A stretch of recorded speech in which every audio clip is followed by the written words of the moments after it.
Bonjour et bienvenue au One Take Friday de Scrapbook Central. Mon nom est Cécile et aujourd'hui, je vous montre comment faire une fleur avec le canevas pré-encollé de Claudine Helmuth.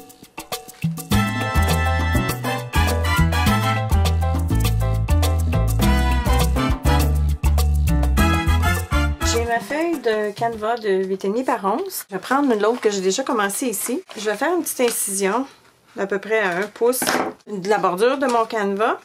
Et je vais tout simplement déchirer une lisière. Ça se déchire toute seule. Je vais mettre ça de côté. Avec un poinçon cercle, je prends un pouce et un quart aujourd'hui, mais ça dépend tout le temps de la grosseur de votre fleur. Si vous voulez la faire plus grande, il faudrait déchirer plus qu'une lisière. Et j'ai mon adhésif sous coin ici, je l'ai en feuille comme ça, donc ça me permet de poinçonner au travers. Si vous n'avez pas l'adhésif en feuille, vous pouvez vous servir du rouleau. Vous avez tout simplement qu'à coller un morceau de l'adhésif sur un carton. Et puis après ça, poinçonner ou sur une feuille tout simplement. Ou bien, vous pouvez le passer dans votre machine de coupe personnelle. Alors, j'ai un morceau ici que j'ai déjà commencé. Je vais faire un cercle comme ça ici. Je vais exposer l'adhésif juste sur une surface, comme ceci. Je dépose mon cercle sur le tapis. Pour ce qui est du canevas, je vais commencer à le tourner comme ça ici. Tout simplement. Juste pour le partir. Pour faire un ruban tourné comme ça ici. En commençant par le milieu, je vais aller déposer le début de ma fleur comme ça ici.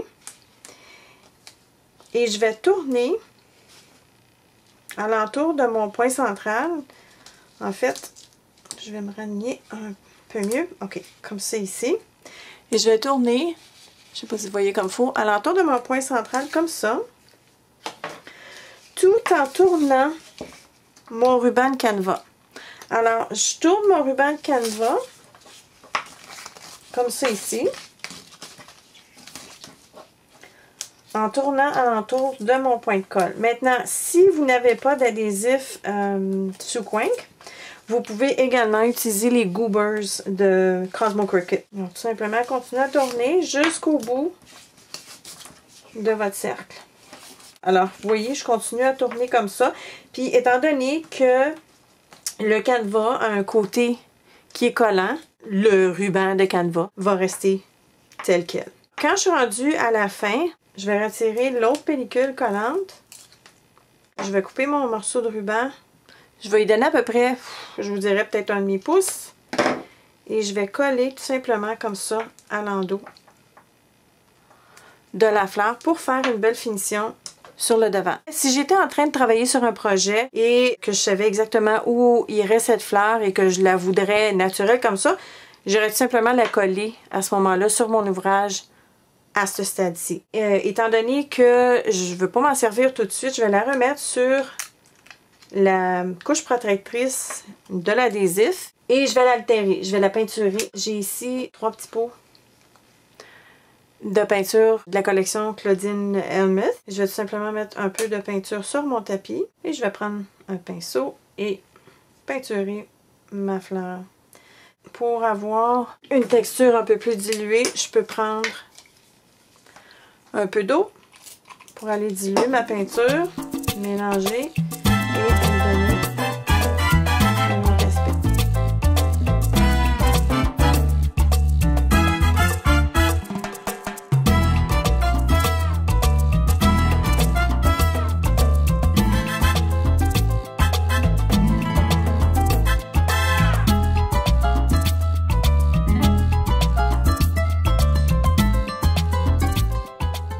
Alors, vous voyez comment est-ce que ma fleur est belle? C'est sûr que cette fleur-là, elle se défera pas, là. Avec le canevas pré-encollé, ça bouge pas. Je vais vous montrer une autre fleur que j'ai fait. Celle-ci, c'est un look un peu différent. Je l'ai faite un petit peu plus grosse, puis j'ai pris un Perfect Pearls Mist, puis j'ai vaporisé par-dessus ma fleur. C'est sûr que avec un liquide qu'on vaporise, ça pénètre encore plus dans le tissu, dans le canevas. Alors, le brillant ressort peut-être pas autant que j'aurais voulu.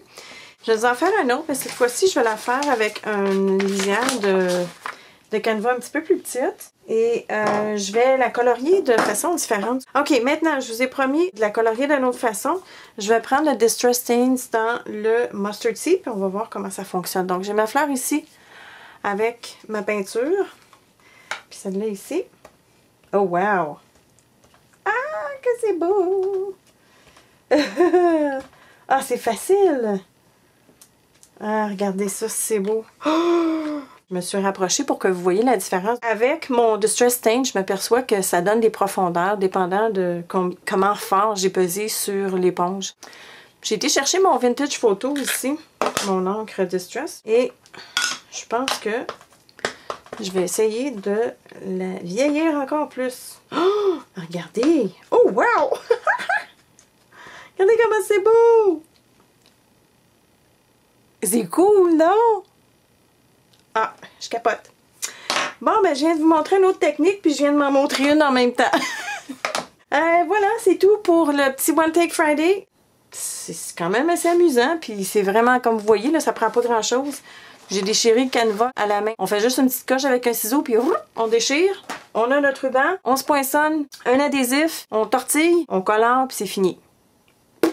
J'aime ça, moi. C'est tout pour aujourd'hui. Merci de nous avoir écoutés. Comme à l'habitude, si vous avez des questions ou des commentaires, laissez-les en dessous du vidéo. Et je vous revois mardi prochain avec un autre tutoriel.